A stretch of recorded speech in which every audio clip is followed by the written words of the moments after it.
अस्सलाम वालेकुम, welcome to cricket हंगामा PSL season 6। I am your host Tauqeer Khalid और बात है हुई है अगर हंगामा की।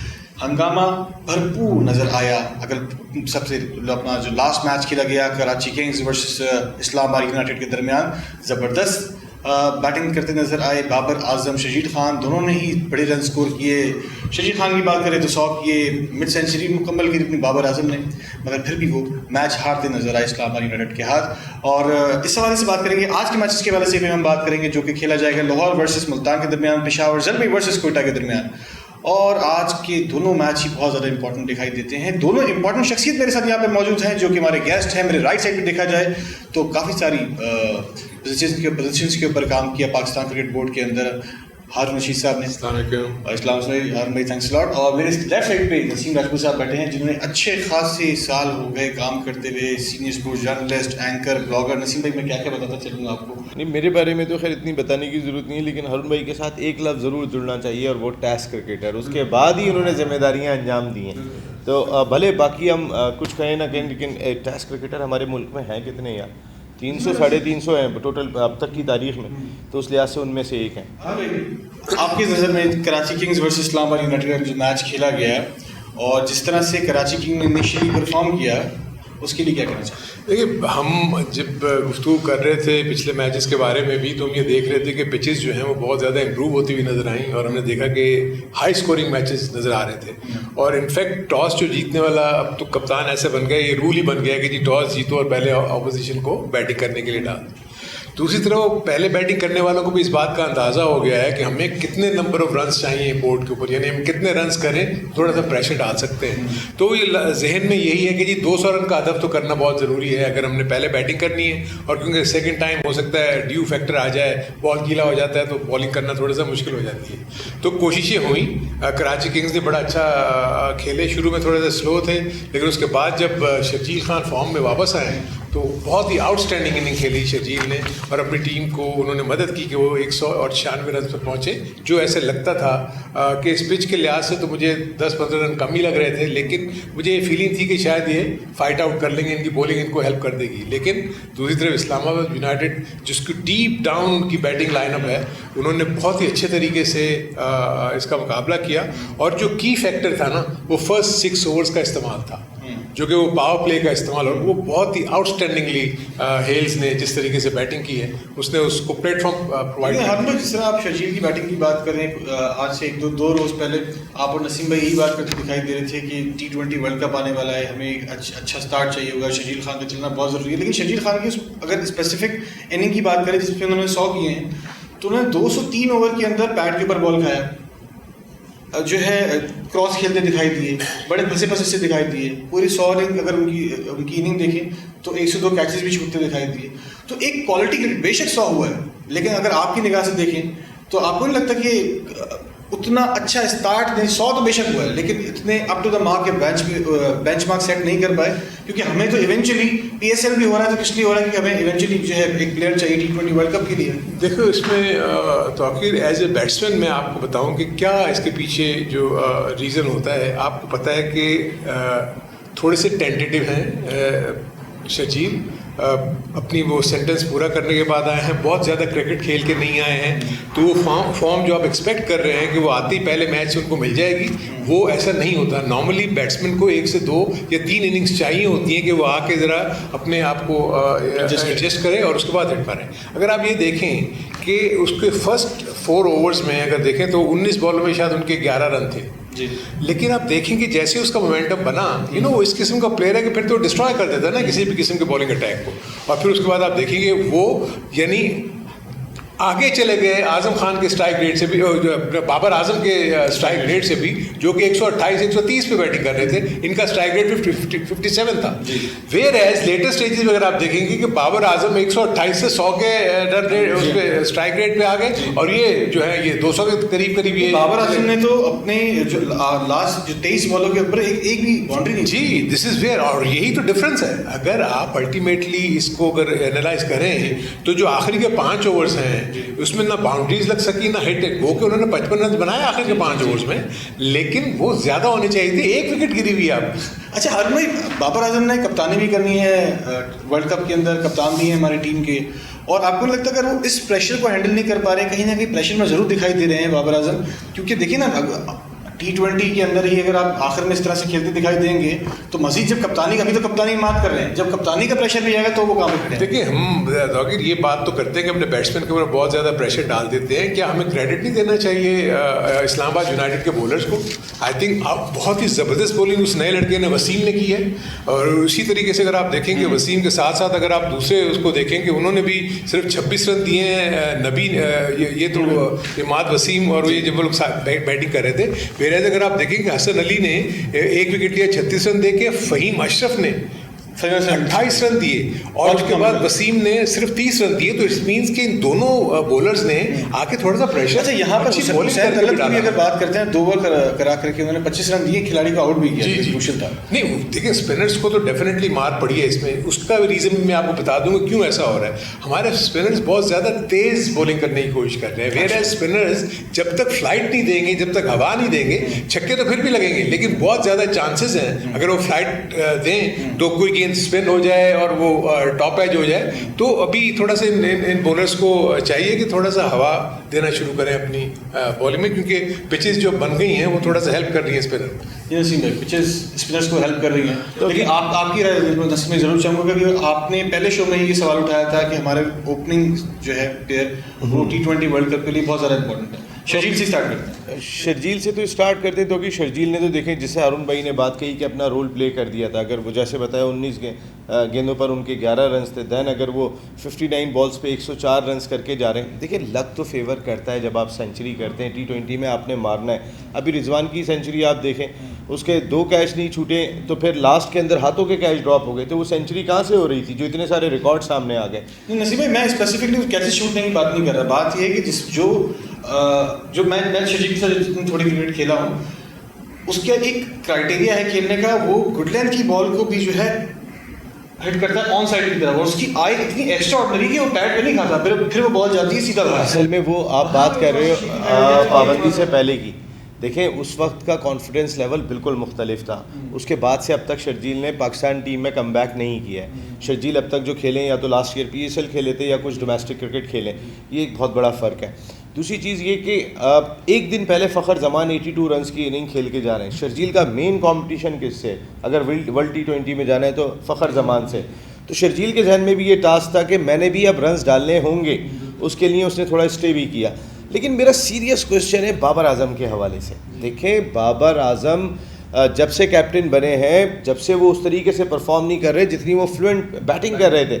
इवन कि अब तो वो कैप्टन भी नहीं है, अब तो इमाद वसीम कैप्टन है। जिम्मेदारी उनकी, क्योंकि मेरे ख्याल में अगर पाकिस्तान के पॉइंट ऑफ व्यू से देखें तो कराची किंग्स को पाकिस्तान के पॉइंट ऑफ व्यू से इनको कप्तान रखना चाहिए था। इसलिए रखना चाहिए था भाई, या तो आपको पता है एक शख्स ने जाके जो है वो इस साल वर्ल्ड T20 में लीड करना है पाकिस्तान को, तो एटलीस्ट फ्रेंचाइजर्स ठीक है, प्राइवेट उनका सारा सिनेरियो है, वो तमाम की तमाम चीज़ें उनकी अपनी हैं, वो जिसको चाहे रखें, इनको कप्तान बनाए, मुझे कप्तान बनाए, आपको कप्तान बनाए, ये उनके हाथ में, इसमें कोई शुबा नहीं है। लेकिन आपको कहीं ना कहीं पाकिस्तान के मफाद में भी सोचना पड़ता है। बाबर आजम, देखिए ना, आपने रिजवान को कप्तान लगाया है ना मुल्तान सुल्तान ने, हालांकि शान मसूद ने ज़बरदस्त परफॉर्म किया हुआ था, उनकी परफॉर्मेंस में कोई कमी नहीं थी। मुल्तान सुल्तान की टीम को खड़ा किया हुआ था शान मसूद ने। वेयरएज अब तक अगर हम देखें तो रिजवान की कैप्टनशिप में एक मैच भी नहीं जीती है मुल्तान सुल्तान। वहाँ तो वो टॉप करके गई थी पिछले सीज़न 5 के अंदर, नंबर 1 पोजीशन पे थे मुल्तान सुल्तान जिस वक्त उन्होंने ख़त्म किया है पॉइंट्स टेबल। तो कहने का मकसद ये है कि पाकिस्तान पॉइंट ऑफ व्यू से रिजवान को लेकर आए वो कि यार ये फॉर्म में भी है, may be he is become the new captain of Pakistan T20 team, क्योंकि बाबर से उस तरह परफॉर्म नहीं हो रहा। तो एक तो बाबर के कॉन्फिडेंस के लिए वो किस लेवल पर है, कहाँ पर है, एज ए लीडर आपको कैप्टनशिप करानी चाहिए थी। दूसरी एक और इंसिडेंट हुआ था, एक खातून आ गई थी, उन्होंने आके बाबर के हवाले से बात की थी। गो के क्रिकेटर्स ज़्यादा परवाह नहीं करते इन चीज़ों की, क्रिकेटर्स की ज़िंदगी में क्रिकेटर्स का और हरुण भाई क्रिकेटर्स का चोली दामन का साथ है। अगर बात करते हैं, इतनी लोग दीवाने होते हैं। लेकिन हरुण भाई, मेरा कहने का मकसद है कि शायद कैप्टनशिप ने बाबर को इतना इफेक्ट नहीं किया उस स्कैंडल ने ज़्यादा इफेक्ट किया है। बाबर जिस तरीके से शेकी हुए हैं, आप ज़रा देखें तो सही, जहाँ पे बाबर को खेलते थे, फ्लुएंट खेलते थे, नहीं खेल पा रहे। ये इश्यूज तो डेफिनेटली मुझे कुछ या तो ये शरीफ हैं दीगर क्रिकेटर से कि एकदम जहन पे ले लिया उन्होंने। लेकिन कभी हमने बाबर के मुतालिक तो किसी ने सोचा भी नहीं होगा कि इस किस्म की कोई चीज़ आए, लेकिन उसके बाद आई थिंक अगर आप देखें तो वो वैसे लगता है मामला थोड़ा सा दब सा गया है। अब तो इतना ज़्यादा उसको कोई हाईलाइट भी नहीं कर रहा उस चीज़ों को, लेकिन अगर ये उसको इफेक्ट कर रहा है, लेकिन दिमाग में आ गया कर रहा है, तो ये वाकई बड़ा कॉज ऑफ कंसर्न है। लेकिन कल बाबर ने चंद आउटस्टैंडिंग स्ट्रोक्स भी खेले हैं। ऐसा नहीं है कि वो उसका वो टच जो है वो नहीं आ रहा वापस, टच वो वापस आ रहा है। लेकिन जो आप जो बात कर रहे हो ना, देखें अब मसला क्या है, आपका वर्ल्ड कप हो गया बहुत करीब, आप कितने कैप्टन जो हैं वो आप अगर हम फिलहाल इसको देखते हैं ना, तो आपको टीम में एक ठहराव चाहिए होता है, ताकि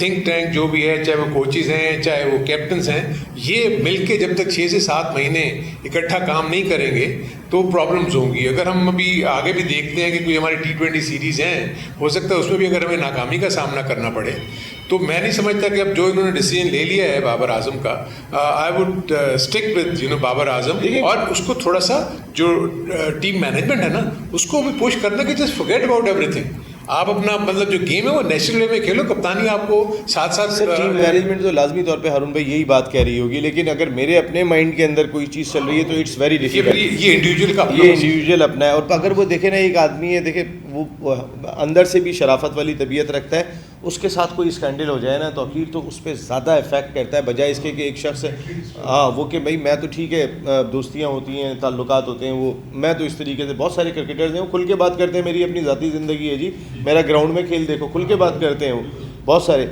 लेकिन बाबर उनसे थोड़ा सा मुख्तलिफ है। देखिए वसीम अकरम बैठे हैं, वसीम अकरम इस वक्त मेन थिंक टैंक हैं पाकिस्तान क्रिकेट के। अगर कोई बोले या ना बोले, वो पीछे बैठ के जो है ना, वो जो कहते हैं डोरे हिलाना, वो वसीम अकरम का काम है। अगर वसीम अकरम इस डग आउट में बैठे हुए हैं, तो फिर वसीम अकरम क्यों नहीं सोच रहे कि बाबर आजम ने इस साल इंडिया में लीड करना है? बाबर आजम ने अब तक कैप्टनशिप की कितनी है इससे पहले? तो आपने अम्माद से करवा ली ना, स्टार्ट ले लिया। अब मैचेस में बाबर को मौका दो कि तुम अपनी हिकमत अमली बनाओ, तुम टीम को लड़ाओ, क्योंकि तुमने लड़ाना है जाके वर्ल्ड T20 में। ये मेरे ख्याल बाबर को कप्तान ना बनाना कराची किंग्स की जानिब से, और फिर वसीम अकरम बैठे हो, कोई और बैठा होता, अगर वसीम अकरम तो अथॉरिटी है पाकिस्तान क्रिकेट बोर्ड में, तो उन्हें तो पाकिस्तान क्रिकेट के फ्यूचर के लिए बात करनी चाहिए कि भाई तुम बैठे हुए हो वहाँ पे, तुम्हारा कप्तान है, तुमसे बहुत सारी चीज़ें, हर आदमी कहता है ठीक है एहसान मानी, वसीम खान का नाम लिया जाता है जी क्रिकेट बोर्ड में बैठे, लेकिन अगर मैं कवर कर रहा हूँ क्रिकेट, ये बैठे हुए इन्हें पता है कि पीछे से डोरे कौन हिला रहा है। ये सब वसीम अकरम के हवाले से भी हम बात करेंगे, हमें यहाँ पे जानना होगा ब्रेक पे। ब्रेक के बाद हम वापस जब आएंगे तो इसी डिस्कशन को रखनी जारी, हमारे साथ रहेगा।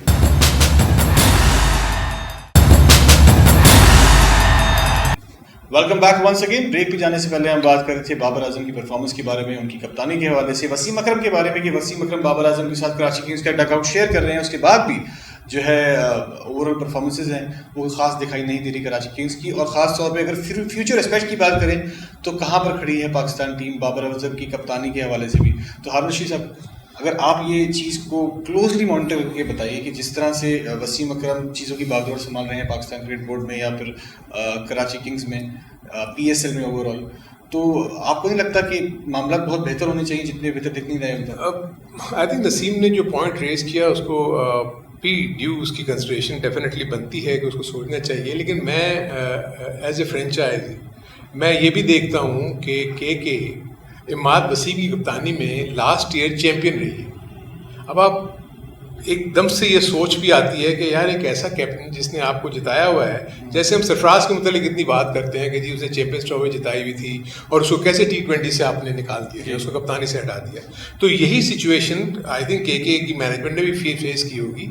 Wasim Akram no doubt very important figure हैं, क्रिकेट कमेटी में भी हैं PCB की, उनकी एडवाइस को बड़े गौर से सुना भी जाता है। लेकिन वसीम अकरम बहैसियत एक प्लेयर और एज एक्स कैप्टन उसको भी इस चीज़ का अंदाज़ा है कि बाबर आजम की इंपॉर्टेंस कितनी है पाकिस्तान के पॉइंट ऑफ व्यू से।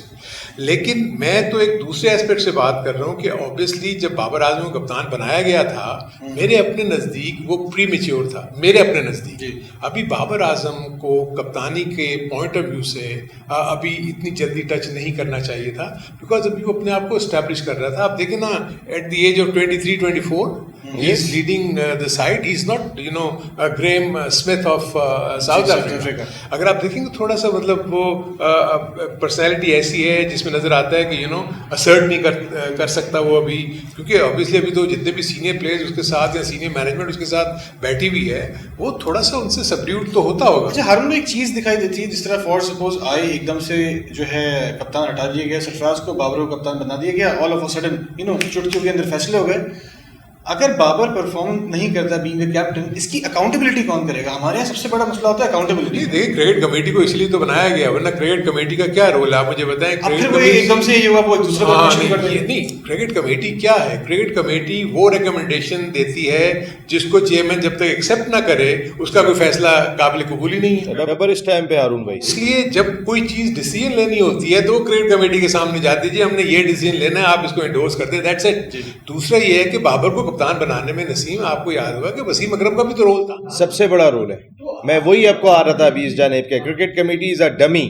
उसने जब आपने कप्तान बना दिया तो उन्होंने सोच के और तीनों फॉर्मेट का बना दिया। आप ये भी देखें कि तीनों फॉर्मेट के कैप्टन जो है वो है। वेयर एज मेरे अपने नज़दीक अगर आपने भी यंग थे, आपको थोड़ा सा डिवाइड करना चाहिए था रिस्पॉन्सिबिलिटी।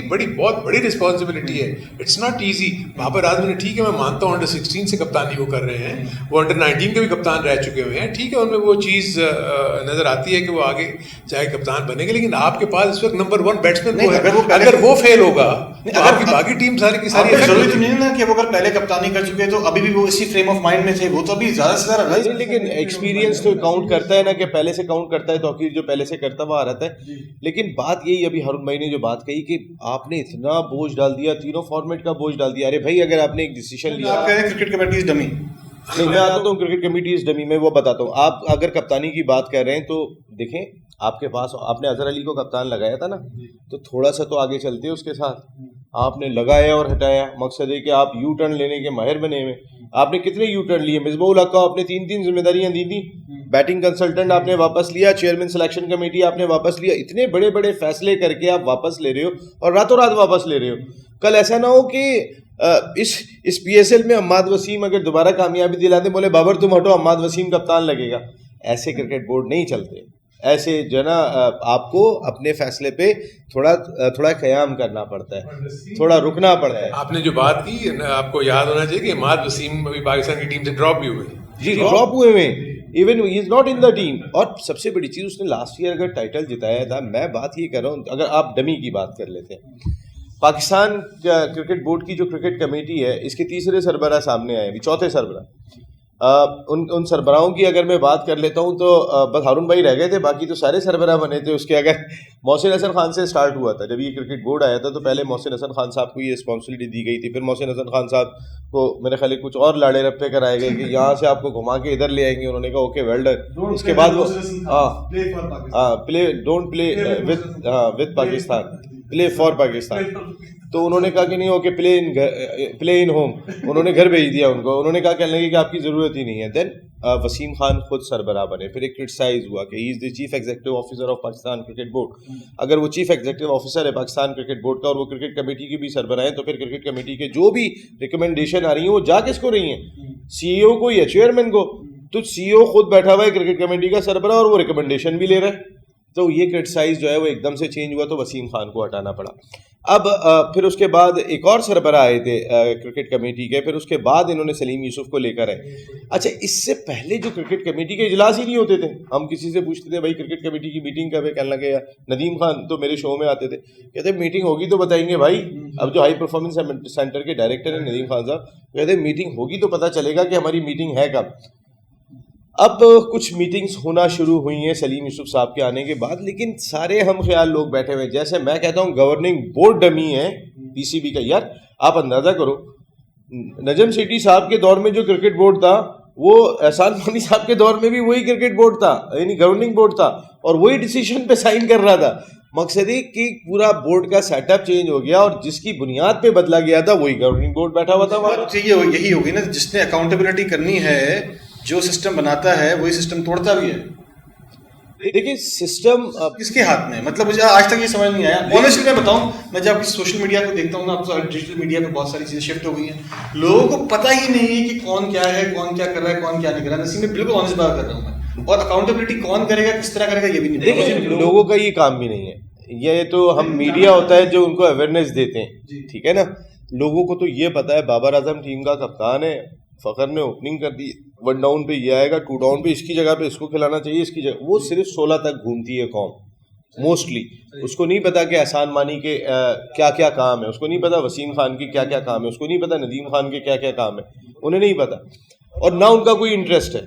वो एंड ऑफ द डे लोगों का ये इंटरेस्ट जरूर था कि सरफराज को जिसका कप्तानी से हटा दिया तो बाबर आजम को किस कैपेसिटी के अंदर फिर कप्तान वो करना टीम, देखें मैं टीम की बात पे आ गया, मैं बात कर रहा हूँ कि बोर्ड के ऑफिशियल्स की, उससे कंसर्न नहीं है। बोर्ड के ऑफिशियल एक उस हंडिया की तरह है जिसमें खाना पक रहा है, वो खाना पक के क्या निकला कौन देख रही है, वो टीम, उसके अलावा कुछ भी नहीं है। आमतौर पे हर आदमी का इंटरेस्ट नहीं है ना, उन्हें ये नहीं पता। हारून भाई के टेस्ट क्रिकेटर ये तो पता है, लेकिन हारून भाई ने अच्छा मैनेजर थे ये पता है, चेयरमैन सिलेक्शन कमेटी थे ये पता है, कोच है ये पता है, लेकिन ये डोमेस्टिक के सरबराह थे, ये थे, इससे इतना ज़्यादा लोगों का गर्ज नहीं है कि डोमेस्टिक ने प्रोडक्ट क्या दी, ये कौम का इंटरेस्ट है। डोमेस्टिक में इंतजामात क्या हुए थे उससे उनका कोई इंटरेस्ट नहीं है। तो उस लिहाज से अगर हम बात कर लेते हैं तो फिर कौम ने प्रोडक्ट देखनी है, और कौम बार बार ये बात कर रही है कि यार बाबर आजम ने वर्ल्ड T20 में लीड करना है, और बाबर आजम कराची किंग्स से लीड नहीं कर रहा। देखिए अगर 10 तो राउंड मैचेस हैं, देन अगर 3 मैच और मिलते हैं उनको तो फिर 13 मैच है।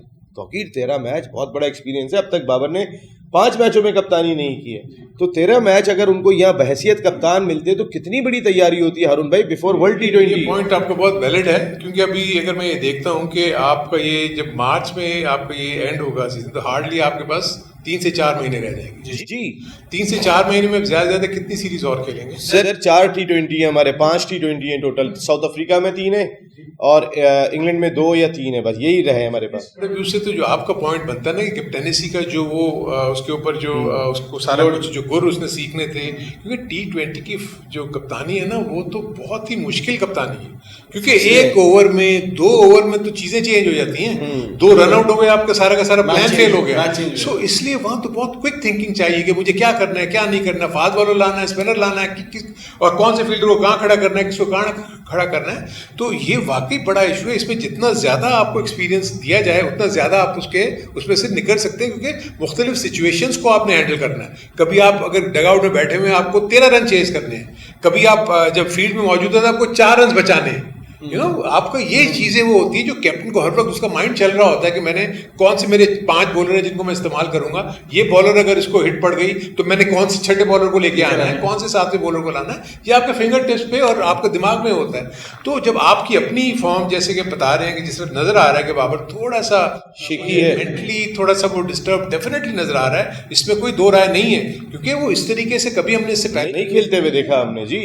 आया था तो उससे सिर्फ उसकी बॉडी लैंग्वेज, सिर्फ उसकी बैटिंग ऐसा मारता था वो ऑन साइड पे भी। वो अगर है तो ये जो बात कर रहे हो ना नसीब, इसमें तो बहुत ज्यादा जरूरी है कि उसको बुला के जो टीम मैनेजमेंट है उसके ऊपर उसको वो दें, चाहे वो क्रिकेट बोर्ड हो चाहे कोई भी हो, कि उससे पूछे कि क्या इश्यूज है। अगर आप उस इशू को सर से निकालना होगा जो भी उसके जहन में है। सर जहन से निकालने का सबसे बड़ा मौका हारून भाई ये PSL था। देखिए यहाँ पे उसके चेकिंग हो जाती प्रॉपर तौर पे। अब पता है चौकी, आप टीम के लीडर हो और मैं पाकिस्तान का कप्तान हूँ, या हारून भाई पाकिस्तान के कप्तान है। अब एक बड़ा इवेंट होने जा रहा है जिसमें ज़्यादा मैचेस हैं, आपको कप्तानी दी हुई है, और जो पाकिस्तान के कप्तान है वो रिलैक्स बैठे हुए हैं कि यार मेरी बैटिंग आएगी मैं जाके खेलूंगा। मैं ये नहीं सोच रहा हूँ मेरा पहला ओवर कौन करेगा, मैं नई गेंद से आगाज किससे करूंगा। और भी चीज आप देखें ना, आपने T20 के कप्तान बनने से पहले उसने कितनी टीमों की T20 के फॉर्मेट में कप्तानी कुछ भी नहीं की हुई है। What I'm saying, तो इसीलिए तो आपको उसको फिर ज्यादा मौके देने पड़ेंगे। एक बैट्समैन आपका रन स्कोर कर रहा था, आपने इतना बर्डन डाल दिया, फिर बाकी बर्डन चारों तरफ से उसके ऊपर आ गए। तो कहने का मकसद है कि अब आपको उसको या तो इस फ्रेम ऑफ माइंड से निकालने के लिए, देखें घर का बड़े का रोल होता है क्रिकेट बोर्ड का। बच्चे से कोई गलती हो जाती है, कुछ भी हो जाती है, तो घर का बड़ा आगे आता है और वो उसको बचाने की कोशिश करता है। जाती अमल होगा, जाती अमल होगा। अगर घर का बड़ा हो सकता है नजर ना आ रहा हो, लेकिन जो हम बात कर रहे हैं हो सकता है वो हमें तो नहीं पता, हम तो इस वक्त जो चीज नजर आ रही है उसको सामने रखते हुए हम बात कर रहे हैं, but you never know back door में क्या क्या चीजें हो रही किया हो ना किया हो, उसकी फैमिली ने किया हो। देखिए हारून भाई ने भी एक बात कही कि उस मामले पे बहुत खामोशी दिखाई दे रही है। अगर खामोशी दिखाई दे रही है तो इट मीन्स कि कहीं ना कहीं सेटलमेंट हुई है। लेकिन कुछ लोग ऐसे होते हैं कि अगर उनके साथ कोई इंसिडेंट हो जाता है वो बिल्कुल एक अजीब फ्रेम ऑफ माइंड में चले जाते हैं। और कुछ लोग ऐसे होते हैं, चलो अगला भी इंसिडेंट लाके दिखाता हूँ, अभी देखो क्या होता है। तो बाबर वो तो है नहीं, शरीफ आदमी है, तो बाबर के जहन पे वो चीज़ सवार हुई है, शायद ऐसा लगता है। तो ऐसा लग रहा है बैट किसी ने पकड़ा हुआ है तो बाबर का, वरना बाबर का जो फ्लो था, वो जो नहीं, कोई छक्का नहीं मारते थे, लेकिन यार वो एक ओवर में 3 चौके मारते थे और इतने खूबसूरत मारते थे, गैप्स उनके इतने ज़बरदस्त थे, उनसे गैप नहीं निकल रहा। देखें कराची किंग्स अगर कल मैच हारी है तो बाबर की वजह से हारी है। यार आप बताओ, एक बैट्समैन पहली आपकी विकेट गिर रही है 176 रन पे, और वो कितने ओवर में गिर रही है? 18.1 ओवर में। अरे भाई, अगर आपके ओपनर्स ही खड़े हुए हैं तो ये 176 रन आपके 15 ओवर से पहले हो जाने चाहिए थे। आप जो है ना, और भाई इस पे बात करेंगे क्योंकि बाबर से मैच हारे हैं। एक बाउंड्री नहीं लगाई थी बाबर, एक बाउंड्री। ब्रेक पे जा रहे हैं आपने? ब्रेक पे तो नहीं जाना ना अभी? ब्रेक पे जा रहे हैं तो ये बात करनी है कि कराची किंग्स मैच हारी है बाबर की वजह से, किसी और की वजह से नहीं। किंग्स मैच हारी है बाबर की वजह से। ब्रेक पे जाते हैं, वापस आते हैं, यहीं से अपने डिस्कशन को रखेंगे continue. Stadium welcome back once again. Break पे जाने से पहले हम बात कर रहे थे बाबर के हवाले से कि उसकी कप्तानी को किस तरह से देखते हैं। हरुण भाई हमारे साथ बैठे हैं। हरुण भाई, आप क्या देखते हैं जिस तरह से PSL चल रहा है, और अगर इसी तरह की थोड़ी शेकी सी परफॉर्मेंस रही, उसके बाद कुछ ही अर्सा रह जाएगा T20 वर्ल्ड कप के लिए और वो कप्तान होंगे, तो आपको नहीं लगता ये चीज़ थोड़ी सी बैकफायर कर सकती है? देखिए, बैकफायर इन दैट सेंस तो होगी। मैं आपको फिर, जैसे मैं पहले भी जिक्र कर रहा था कि T20 कप्तानी में बहुत ज़्यादा टेक्निकलिटीज़ इन्वॉल्व नहीं होती। आपको पता है कि टेलर मेड बैटिंग पिचेस होती हैं और ज़्यादातर हाई स्कोरिंग मैचेस होते हैं, आपने चेस करना होता है। जो कॉज ऑफ कंसर्न है ना, वो बाबर की कप्तानी के बजाय उसकी बैटिंग है।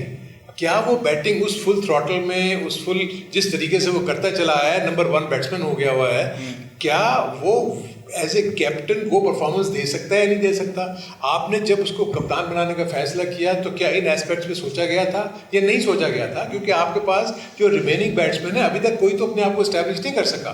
जितने भी आपके ऐसे बैट्समैन आ रहे हैं, वो एक आध मैच में अच्छी नहीं खेलते हैं, 5-6 इनिंग्स फेल हो जाते हैं। वेयरएज बाबर आजम जो थे वो कंसिस्टेंट थे एवरी सेकंड मैच। जैसे इस वक्त आप अगर देख रहे हैं कि मोहम्मद हफीज बहुत ही ज़बरदस्त किस्म की बैटिंग कर रहे हैं, but you never know at the peak of, जब कहीं टूर्नामेंट करीब आए, उनकी फॉर्म मुतासर भी हो सकती है। तो ये चीज़ें तो आपके एक स्पोर्ट्समैन, चाहे वो बॉलर हो चाहे वो बैट्समैन हो, कभी आप इन फॉर्म होते हैं, कभी आप आउट ऑफ फॉर्म होते हैं, तो उसको वापस लाना जो है बहुत मुश्किल हो जाता है। तो बाबर को जो ये एडेड जिम्मेदारी मिली हुई है कप्तानी की, बहुत गौर से इसको सोचना पड़ेगा PCB की जो भी थिंक टैंक है, कि क्या बाबर जस्टिफाई करेंगे। प्लस इस पूरी PSL में वो किसी टीम को कप्तानी नहीं कर रहे हैं, सो उसकी तो जजमेंट अब आपकी क्या रह गई? जो आपके 8-10 matches before the world cup मौजूद हैं, उसी में से आप अंदाजा करोगे।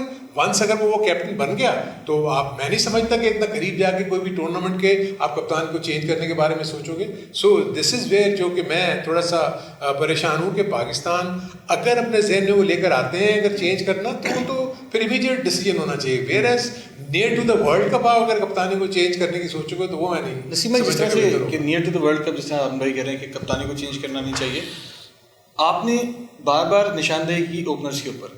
अगर बाबर आजम कप्तान बन के ओपन करने जाता है, कप्तानी एक ऑलरेडी स्पेशलिस्ट जॉब है, फिर ओपनिंग फिर एक स्पेशलिस्ट जॉब है, बर्डन आप उसके ऊपर अभी से देख रहे हैं, तो आपको नहीं लगता ये चीज़ें साफ दिखाई दे रही हैं कि कोलैप्स होने के चांसेस बहुत बढ़ गए हैं? देखिए, कोलैप्स होने की चांसेस तो अपनी जगह पे। पाकिस्तान की क़यादत को एंजॉय तो हर कोई करना चाहता है, लेकिन ये फूलों की सेज नहीं है। ये बहुत ही मुश्किल काम है। पाकिस्तान जैसे मुल्क के अंदर जहाँ एक एक आदमी क्रिकेट को फॉलो कर रहा होता है, वहाँ कप्तान सबसे पहले तनकीद का निशाना बनता है। इसकी वजह से हुआ, इसने ये नहीं किया, कप्तान को हटाओ। पहला सवाल ये आता है, खिलाड़ी को हटाओ ना हटाओ, कप्तान को हटाओ। और मुझे ऐसा लग रहा है कि देखिए, मैंने जैसे कहा कि बाबर के इस फ्रेम ऑफ माइंड में चेक करने का ये सबसे बेहतरीन मौका था। PSL सीज़न 6 आप यहाँ पे चेक करते, 10 मैच तो और मिल ही रहे हैं ना आपको। अगर नहीं जाते प्ले ऑफ में तो भी 10 मैच मिल रहे हैं। 10 match is more than enough, क्योंकि आगे आपको 10 नहीं मिलने बिफोर वर्ल्ड T20। तो ये 10 मैच में बाबर किस फ्रेम ऑफ माइंड से बहैसियत कप्तान खेल भी रहे हैं और टीम को कैसे जेल करके रखा हुआ है उन्होंने, ये आप चेक कर लेते। और मुझे ऐसा लगता है कि अगर बाबर की परफॉर्मेंस जैसे ये रही, अगर वो कराची मैच हारी है बाबर की वजह से हारी है यार। बाबर की अगर आप स्ट्राइक रेट देखेंगे, शर्जील 177 से खेल रहे हैं तो 114 से खेल रहे हैं वो। 54 बॉल 62 रन।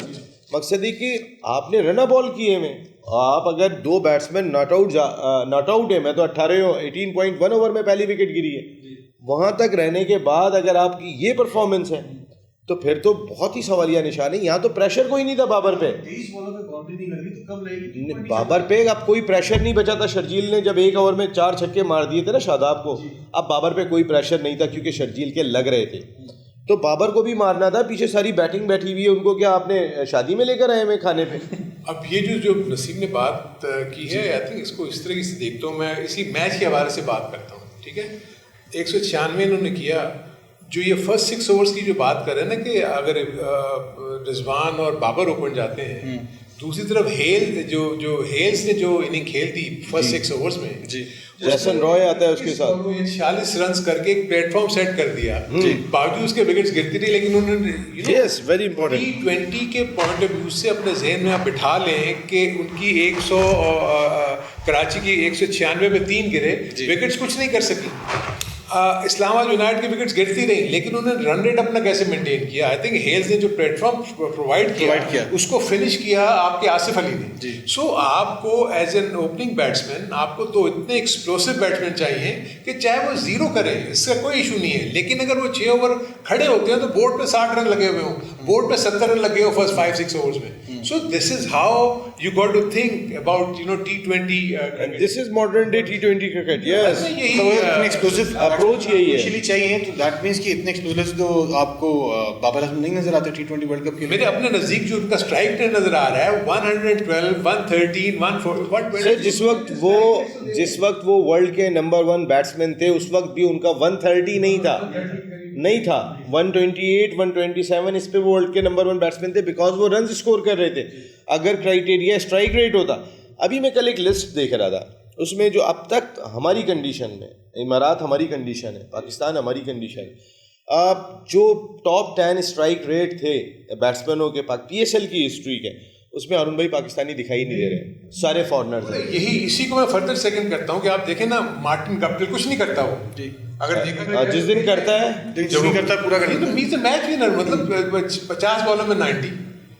सो दिस ये बात हमने क्या बात की, शर्जील और फ़खर पे हम क्यों फोकस कर रहे हैं? हारून भाई ने बड़े, मैंने नहीं देखा था लेकिन उन्होंने इतना अच्छा पॉइंट दिया कि यार 19 गेंदे 11 रन थे उसके।